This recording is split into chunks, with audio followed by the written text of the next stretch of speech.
Hi hello friends, ಎಲ್ಲರಿಗೂ ನಮಸ್ಕಾರ. It's Deepa ಚಾನಲ್ಗೆ ಸ್ವಾಗತ. ಯಾರೆಲ್ಲ ಸಬ್ಸ್ಕ್ರೈಬ್ ಮಾಡ್ಕೊಂಡಿದ್ರೋ ಎಲ್ಲರಿಗೂ ಧನ್ಯವಾದಗಳು. ಯಾರೆಲ್ಲ ಸಬ್ಸ್ಕ್ರೈಬ್ ಮಾಡ್ಕೊಂಡಿಲ್ವೋ ದಯವಿಟ್ಟು ಸಬ್ಸ್ಕ್ರೈಬ್ ಮಾಡ್ಕೊಳ್ಳಿ. ಇವತ್ತಿನ ವಿಡಿಯೋದಲ್ಲಿ ಒಂದು ಸೀನರಿ ಮತ್ತು ಪಾಪ್ ಆರ್ಟ್ ಅಂತ ಹೇಳಿ ಮಾಡ್ತಾ ಇದ್ದೀನಿ. ಹಾಗೆ ಒಂದು ಕತೆ ಓದ್ತಾ ಇದ್ದೀನಿ, ಆಧ್ಯಾತ್ಮ ಡೈರಿ ಓದ್ತಾ ಇದ್ದೀನಿ. ಗುರು ಒಬ್ಬನಿದ್ದ, ಅವನ ಶಿಷ್ಯನ ಮಾತಿನ ಮಹಾಶೂರ. ಗುರು ತನ್ನ ಮಾತಿನ ಕೊನೆಗೆ ಇದು ಹೀಗಿದ್ದರೂ ಇರಬಹುದು, ಇಲ್ಲದೆಯೂ ಇರಬಹುದು ಅನ್ನುತ್ತಾ ವಿನಮ್ರತೆ ತೋರಿದರೆ ಶಿಷ್ಯ ಇದಮಿತ್ತಂ ಅನ್ನುತ್ತಾ ಟೊಂಕ ಕಟ್ಟಿ ನಿಲ್ಲುತ್ತಿದ್ದ. ಗುರು ಸ್ನಾನ ಮಾಡುವಾಗ ಹೇಳಿದ ವಿವೇಕವನ್ನು ಊಟ ಮಾಡುವಾಗಲೂ, ಊಟ ಮಾಡುವಾಗಿದ್ದನ್ನು ಶೌಚಕ್ಕೂ, ಹೀಗೆ ಯಾವುದನ್ನೋ ಯಾವಾಗಲೂ ಹಚ್ಚಿ ಹಚ್ಚಿ ಊರಿಗೆ ಉಪದೇಶ ಮಾಡುತ್ತಿದ್ದ. ಶಿಷ್ಯನ ಅವಾಂತರದಿಂದಾಗಿ ಜನಕ್ಕೆ ಗುರುವಿನ ಮೇಲೆ ಸಿಟ್ಟೆ ಬಂತು. ಈ ಗುರು ಬರೀ ತಪ್ಪೇ ಹೇಳಿಕೊಟ್ಟಿರಬೇಕು, ಅದಕ್ಕೆ ಈ ಶಿಷ್ಯ ಹೀಗೆ ಅನ್ನುತ್ತಾ ಅತ್ತ ಮುಖ ಹಾಕುವುದನ್ನೇ ಬಿಟ್ಟರು. ಭಿಕ್ಷೆಯ ಬಟ್ಟಲು ಬರಿದಾಯ್ತು. ಕೊನೆಗೆ ಮೆದುಳು ಗುರುಡ ಶಿಷ್ಯನನ್ನು ಕಟ್ಟಿಕೊಂಡು ಗುರು ಆ ಊರನ್ನೇ ಬಿಡಬೇಕಾಯಿತು. ತಿಳಿವಾದರೂ ಸರಿ, ತಿನಿಸಾದರೂ ಸರಿ, ಅಗತ್ಯವಿದ್ದಷ್ಟು ಬಳಸಬೇಕು, ಸಮಯ ಸಂದರ್ಭ ನೋಡಿ ಬಳಸಬೇಕು. ಈ ವಿವೇಕವುಳ್ಳವರು ದತ್ತೂರವನ್ನು ಅಮೃತ ಮಾಡಿಯಾರು, ಇಲ್ಲದವರು ಅಮೃತವನ್ನು ಕಾರ್ಕೋಟ ಮಾಡುವರು. ಬದಲಾವಣೆ. ನನ್ನ ಗ್ರಹಿಕೆ ಏನೆಂದರೆ, ಯಾವುದನ್ನು ಬದಲಾಯಿಸಲು ಪ್ರಯತ್ನ ಮಾಡಬಾರದು. ಏಕೆಂದರೆ ಆ ಪ್ರಯತ್ನವೇ ಸಂಗತಿಗಳನ್ನು ಸುಲಭವಾಗಿ ಮಾಡುವುದಕ್ಕಿಂತ ಕಠಿಣಗೊಳಿಸುತ್ತದೆ. ನಿಮ್ಮ ಮೈಂಡ್ ಏನೋ ಒಂದಕ್ಕೆ ಅಟ್ಯಾಚ್ ಆಗಿದೆ ಮತ್ತು ಈಗ ಅದೇ ಮೈಂಡ್ ತನ್ನನ್ನು ತಾನು ಡಿಟ್ಯಾಚ್ ಮಾಡಿಕೊಳ್ಳಲು ಪ್ರಯತ್ನಿಸುತ್ತಿದೆ.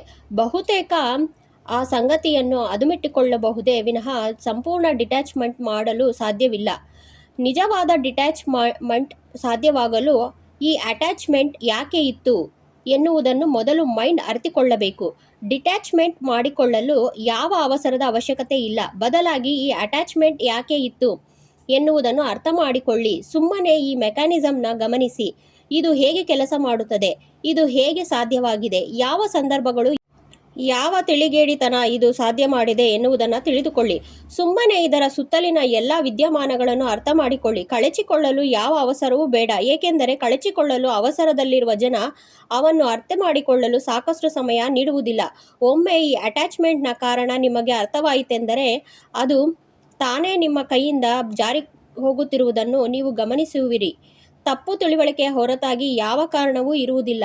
ಏನೋ ಒಂದನ್ನು ತಪ್ಪು ತಿಳಿಯಲಾಗಿತ್ತು, ಹಾಗಾಗಿಯೇ ಅದು ಇರುವುದು.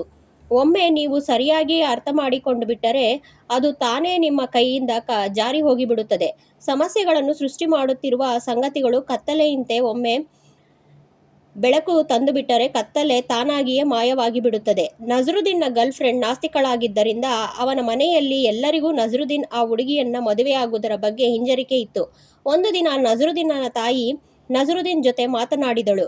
ನಮ್ಮದು ದೇವರನ್ನು ನಂಬುವ ಕುಟುಂಬ, ಹಾಗಾಗಿ ಆ ಹುಡುಗಿ ನಮ್ಮ ಕುಟುಂಬದಲ್ಲಿ ಸೇರಿದಾಗ ಅವಳಿಗೆ ತೊಂದರೆ ಆಗಬಹುದು. ನೀನು ಅವಳಿಗೆ ದೇವರ ಬಗ್ಗೆ, ಧರ್ಮದ ಬಗ್ಗೆ ಪಾಠ ಮಾಡಿ ಮನ ಬದಲಿಸು. ತಾಯಿಯ ಮಾತಿನಂತೆ ನಜರುದ್ದೀನ್ ತನ್ನ ಗೆಳತಿ ದೇವರು, ಧರ್ಮದ ಬಗ್ಗೆ ತಲೆ ತುಂಬತೊಡಗಿದ. ವಿವಿಧ ಧಾರ್ಮಿಕ ಗ್ರಂಥಗಳ ಪರಿಚಯ ಮಾಡಿಕೊಟ್ಟ. ಹಿರಿಯ ಧಾರ್ಮಿಕ ವಿದ್ವಾಂಸರ ಪರಿಚಯ ಮಾಡಿಕೊಟ್ಟ. ಕೆಲ ದಿನಗಳ ನಂತರ ನಜರುದ್ದೀನ್ನ ತಾಯಿ ವಿಚಾರಿಸಿದಳು, ನಜರುದ್ದೀನ್, ನಿನ್ನ ಗೆಳತಿಯನ್ನ ಆಸ್ತಿಕಳನ್ನಾಗಿ ಬದಲಾಯಿಸಲು ನೀವು ಮಾಡುತ್ತಿರುವ ಪ್ರಯತ್ನಗಳನ್ನು ನೋಡುತ್ತಿರುವೆ. ಖಂಡಿತ ನಿನ್ನ ಪ್ರಯತ್ನದಲ್ಲಿ ಸಫಲನಾಗುತ್ತೀಯಾ? ಯಾವಾಗ ಮದುವೆ ಇಟ್ಟುಕೊಳ್ಳುವುದು? ಆಕೆಯೊಡನೆ ಮದುವೆ ಈಗ ಸಾಧ್ಯವಿಲ್ಲ. ಆಕೆಯನ್ನ ಧಾರ್ಮಿಕ ವ್ಯಕ್ತಿಯಾಗಿಸಲು ನಾನು ಮಾಡಿದ ಪ್ರಯತ್ನ ಸ್ವಲ್ಪ ಜಾಸ್ತಿ ಆಯಿತು ಅನಿಸುತ್ತದೆ. ಈಗ ಆಕೆ ನನ್ನ ಮದುವೆ ಆಗುವ ನಿರ್ಧಾರ ಮಾಡಿದ್ದಾಳೆ. ನಜರುದ್ದೀನ್ ನಿರಾಶೆಯಿಂದ ತಾಯಿಗೆ ಎಲ್ಲ ವಿವರಿಸಿದ. ಬದುಕು ಪವಾಡ. ನಮ್ಮ ಮನಸ್ಸೇ ಸಕಲವನ್ನು ಸೃಷ್ಟಿ ಮಾಡುವುದು. ಬಾನನ್ನು ಸೋಂಕುವಂತಿರುವ ಪರ್ವತದ ಶಿಖರವನ್ನು ಎಚ್ಚರದಿಂದ ಗಮನಿಸುವಷ್ಟು ಹೊತ್ತು ನೀವೇ ಅದಾಗಿರುತ್ತೀರಿ. ಪರ್ವತ ಶಿಖರ ಇರುವುದು ನಿಮ್ಮ ಗಮನದ ಎಚ್ಚರದಲ್ಲಿ. ಮನಸ್ಸು ಎಚ್ಚರವಾಗಿದ್ದರೆ ನೀವು ಕಣ್ಣು ಮುಚ್ಚಿರುವಾಗಲೂ ಪರ್ವತ ಶಿಖರ ನಿಮ್ಮೊಳಗೆ ಇರುತ್ತದೆ. ಹೊಳೆಯ ಅಂಚಿನಲ್ಲಿ ಕೂತರೆ ಮಿರುಗುವ ನೀರಿನ ನಗೆಯಾಟ ಕಿವಿ ತುಂಬುವುದು. ಸ್ವಚ್ಛ ನೀರಿನ ಅಡಿಯಲ್ಲಿ ಬೇರೆ ಬೇರೆ ಗಾತ್ರದ ಕಲ್ಲು, ಹರಿವ ನೀರಿನಲ್ಲಿ ಸುತ್ತಲ ಗಿಡ ಮರಗಳ ಹಸಿರು ಬಿಂಬ ಕಣ್ಣು ತುಂಬುವುದು. ನಾವು ಸಂತೋಷದಲ್ಲಿ ಮೈಮರೆತೆವು. ಹರಿವ ನೀರಿನ ತಾಜಾತನ, ಶುದ್ಧತೆ, ಪಾರದರ್ಶಕ ಸ್ಪಷ್ಟತೆ ಇವೆಲ್ಲದರೊಡನೆ ನಾವು ಒಂದಾಗುವೆವು. ಆ ಕ್ಷಣದಲ್ಲೇ ಸಾಕು ಅನಿಸಿತು. ಮನಸ್ಸು ಕಲಕುತ್ತದೆ. ಬೇರೆ ಸಂಗತಿಗಳು ಮನಸ್ಸಿಗೆ ಬರುತ್ತವೆ. ನಾವೀಗ ಹೊಳೆಯಿಂದ ಬೇರಾಗಿದ್ದೇವೆ. ನಮ್ಮ ಮನಸ್ಸು ನಗರದಲ್ಲಿದ್ದು ನಾವು ಪ್ರಶಾಂತವಾದ ಕಾಡಿನಲ್ಲಿದ್ದರೆ ಫಲವಿಲ್ಲ. ನಮ್ಮೊಡನೆ ಇರುವ ಸ್ನೇಹಿತರ ಗೆಳೆತನ, ಮಕ್ಕಳ ಮುಗ್ಧತೆ ನಮ್ಮನ್ನು ನಿರಾಳಗೊಳಿಸುವುದು. ಆದರೂ ನಮ್ಮ ಮನಸ್ಸು ಗೆಳೆಯರೊಡನೆಯೋ ಮಗುವಿನೊಡೆಯೋ ಇರದಿದ್ದರೆ ಅವರೊಡನೆ ನಾವಿರುವ ಅಮೂಲ್ಯ ಕ್ಷಣ ಇಲ್ಲದವಾಗುವುದು. ನಮ್ಮೊಡನೆ ಇರುವವರ ಬೆಲೆ ತಿಳಿಯಲು ನಮ್ಮ ಗಮನ ಅವರೊಡನೆ ಒಂದಾಗಿರಬೇಕು. ಅವರೇ ನಮ್ಮ ಆನಂದವಾಗಿರಲು ಅವಕಾಶ ಕೊಡಬೇಕು. ಮರೆವಿನಿಂದಲೋ ಎಚ್ಚರ ತಪ್ಪಿಯೋ ಅವರ ಬಗ್ಗೆ ನಮ್ಮಲ್ಲಿ ಅತೃಪ್ತ ಹುಟ್ಟಿದರೆ, ಅವರಿಂದ ಮತ್ತು ಹೆಚ್ಚಿನದು ಬಯಸಿದರೆ ಅಥವಾ ಅವರನ್ನು ನಿಂದಿಸಿದರೆ ಆಗ ನಮ್ಮೊಡನೆ ಇರುವವರು ಇಲ್ಲವಾಗುವರು. ಅವರು ಇಲ್ಲವಾದ ಮೇಲೆ ಅವರ ಬೆಲೆ ತಿಳಿಯುವುದು, ಅಯ್ಯೋ ಅನಿಸುವುದು, ನಮ್ಮ ಮನಸ್ಸು ತಪಿಸುವುದು. ಅರಿವಿಲ್ಲವಾದ ಮೇಲೆ ಅವೆಲ್ಲ ಭಾವಗಳು ವ್ಯರ್ಥ. ನಮ್ಮ ಸುತ್ತಲೂ ಪವಾಡಗಳ ಸ್ಫೋಟವೇ ನಡೆದಿದೆ. ಗ್ಲಾಸಿನ ತುಂಬ ಇರುವ ನೀರು, ಸೂರ್ಯನ ಕಿರಣ, ಮೊಳೆತು ಕಂಪಿಸುತ್ತಿರುವ ಚಿಗುರು, ತೆವಳುವ ಕಂಬಳಿ ಹುಳ, ಪುಟ್ಟ ಹೂವು, ನಗು, ಎಲೆಯ ತುದಿಯ ಇಬ್ಬನಿ. ಮನಸ್ಸು ಎಚ್ಚರವಾಗಿದ್ದರೆ ಪವಾಡಗಳೇ ಎಲ್ಲೆಲ್ಲೂ ಕಾಣುತ್ತವೆ. ಒಬ್ಬೊಬ್ಬ ಮನುಷ್ಯ ಜೀವಿಯು ಬಗೆ ಬಗೆಯ ಪವಾಡಗಳ ಮೊತ್ತ. ಸಾವಿರ ಬಣ್ಣ, ರೂಪ, ಆಕಾರಗಳನ್ನು ಗುರುತಿಸುವ ಕಣ್ಣು, ನೊಣದ ಸದ್ದನ್ನು, ಸಿಡಿಲ ಆರ್ಭಟವನ್ನು ಕೇಳಬಲ್ಲ ಕಿವಿ, ಆಕಾಶದ ಅನಂತ ವಿಸ್ತಾರವನ್ನು, ಅಂಗಿಯ ಮೇಲೆ ಬಿದ್ದಿರುವ ಧೂಳಿನ ಕಣವನ್ನು ಕುರಿತು ಚಿಂತಿಸಬಲ್ಲ ಮೆದುಳು, ಜೊತೆಯ ಮನುಷ್ಯ ಜೀವಿಗಳ ಎದೆಬಡಿತದ ಲಯಕ್ಕೆ ತಕ್ಕಂತೆ ತಾನೂ ಬಡಿವ ಹೃದಯ. ನಾವು ದಣದಿರುವಾಗ, ಬದುಕಿನ ಹೋರಾಟದಲ್ಲಿ ಎದೆಗುಂದಿರುವಾಗ ಈ ಪವಾಡಗಳು ಯಾವುದೂ ನಮ್ಮ ಗಮನಕ್ಕೆ ಬರುವುದಿಲ್ಲ. ಬರದಿದ್ದರೂ ಅವು ಎಲ್ಲೆಲ್ಲೋ ಯಾವಾಗಲೂ ಇದ್ದೇ ಇವೆ. ನಿಮ್ಮ ಮನೆಯ ಅಂಗಳದಲ್ಲಿರುವ ಮಾವಿನ ಮರವನ್ನು ನೋಡಿ, ಪೂರಾ ಗಮನವಿಟ್ಟು ನೋಡಿ. ಆ ಮರವೊಂದು ಪವಾಡ. ಮರವನ್ನು ಗಮನಿಸಿದರೆ, ಮರವನ್ನು ಎಚ್ಚರದಿಂದ ಆರೈಕೆ ಮಾಡಿದರೆ ನೀವು ಆ ವೃಕ್ಷ ಪವಾಡದ ಭಾಗವಾಗಿರುತ್ತೀರಿ. ಮರವನ್ನು ಒಂದೇ ಒಂದು ವಾರ ನೋಡಿಕೊಂಡರೂ ಸಾಕು, ಅದರ ಎಲೆ ಹೆಚ್ಚು ಹಸಿರಾಗಿ ಹೆಚ್ಚು ಥಳಥಳಿಸುವ ಹಾಗೆ ಕಾಣುವುದು. ಸುತ್ತಲೂ ಇರುವ ಜನರು ಹಾಗೆಯೇ.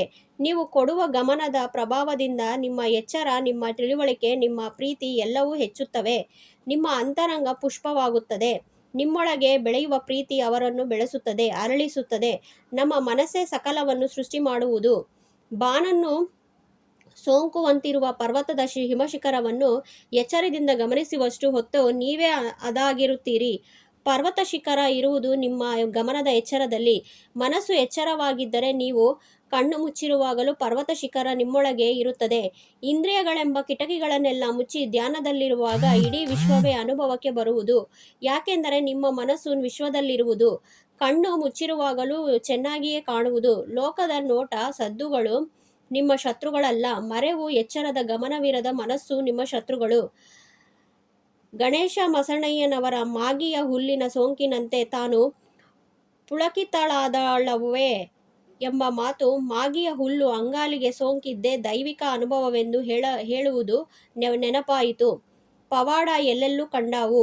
ಜಿಕೆ ಮರವನ್ನು ನೋಡಿದ್ದೀರಾ ಎಂದು ಹೇಳುತ್ತಾ ಮರವನ್ನು ನೋಡುವ ಬಗ್ಗೆ ಹೇಳುವುದಿದೆ. GS ಶಿವರುದ್ರಪ್ಪನವರು ತೆಂಗು ಕವಿತೆಯಲ್ಲಿ ಮತ್ತು ಕವಿತೆ ಕಂಡದ್ದು ಹೀಗೆ. ಕವಿತೆಯ ಕೊನೆಯಲ್ಲಿ ತೆಂಗಿನ ಮರ ಕಂಡದ್ದನ್ನು ಹೇಳುತ್ತಿರುವ ರೀತಿ ನೆನಪಾಯಿತು.